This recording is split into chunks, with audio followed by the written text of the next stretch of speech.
चाहिँ पनि छन् कि सबैलाई बोलाऊ यार बडु नेपाल जानु साथीहरू सबैजना संयम भएर लाग्नु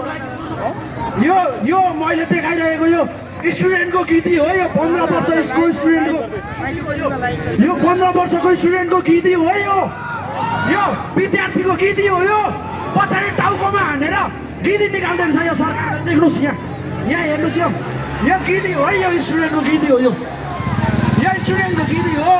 यो सरकारले के गरेको हो यो प्रशासनले के गरेको हो हामी त यहाँनिर शान्तिपूर्ण र्याली गर्न आएको थियौँ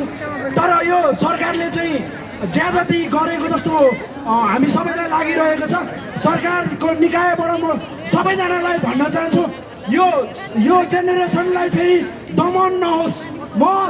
भन्न चाहन्छु सबैजनालाई यो जेनेरेसनलाई दमन नहोस् नेपाल बनाउने कसले हो We want